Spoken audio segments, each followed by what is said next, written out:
called the Seppuku Ryu. People have been asking about the shape of the hands when there are some atemi or some strikes.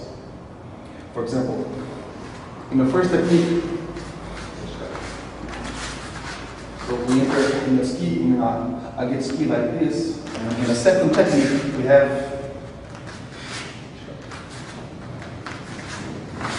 this, an open hand with a shoko atemi. And the main reason for that is the historical feature behind each temple or the kabuto itself, that mask they would use. It could also, when you strike with your bare hands, it could hurt your hands and it could injure them. And for these reasons, some atemi are performed like this, others like this, others like this, others with the open hand, others with your fingers. But it's very often related to what you intend with your technique and with the historical features behind each of them. In this particular case, in the let's say in the first one, we enter like this, and so since we strike, since we enter, and our hara is landed, is rooted down, so as we enter, his back or his primary axis, it gets just like this high, and it goes backward, which gives us the condition to enter, making this, entering with our chest and our shoulder very close to him, and so having this kind of posture, which is very typical of Jujutsu. So, very memorable. We have in this technique the condition to enter, defending ourselves, our main, the most important points of our body, our targets, our main targets.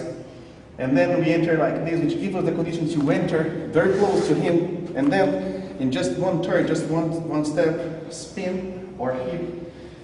And actually what people think is that we should enter first, and then lower our hara, and then throw him. But in Jujutsu it's a bit different. What we think, what they would think at a time is they should enter and they should strike. They should have a strong impact from the back of your hara, of your hips, into his hara. And so this strike, this impact should be able to throw him. So one, we enter, and in just one turn.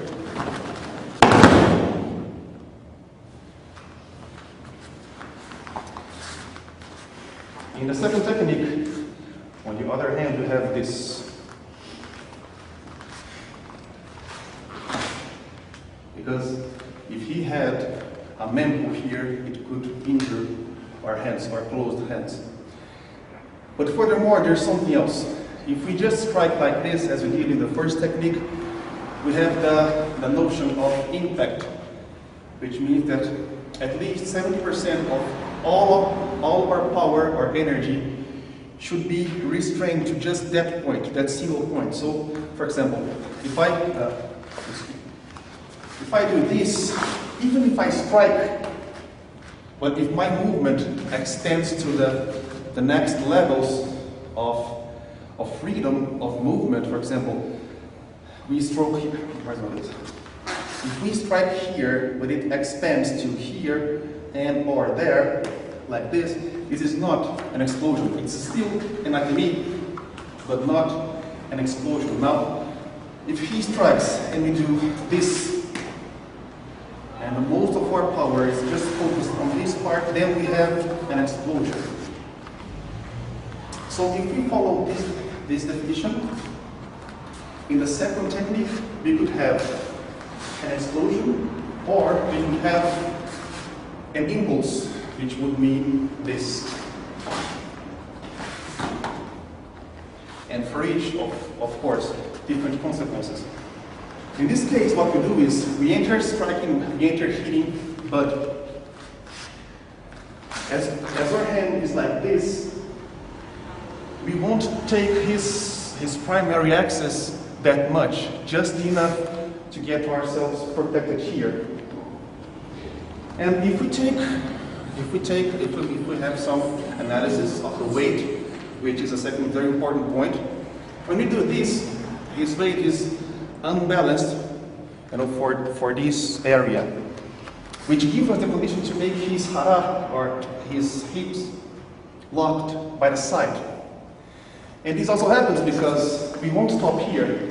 When we are here, we're just moving enough to lock his shoulder, to lock his elbow, and then sit spinning for this side.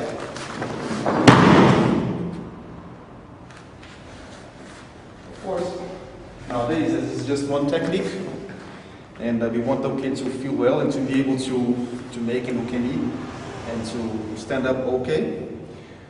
We let him go, but if you think about it as they would think, as the ancient warriors would think, what we would want is to strike and get him locked. So when I do this,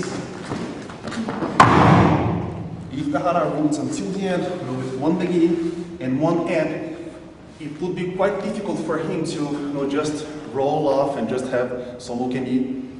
And instead,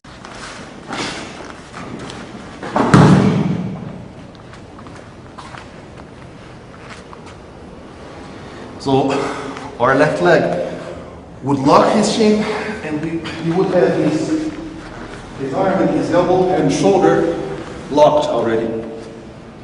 But of course, this is not what we want in this technique.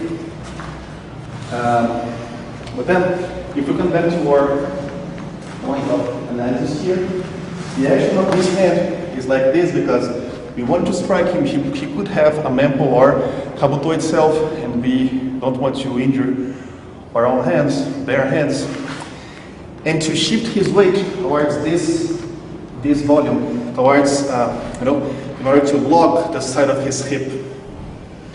And so when we lock here, and as he is still locked, we just root down, sit down, and spin. So you have less conditions to just follow your technique and have a free ukemi.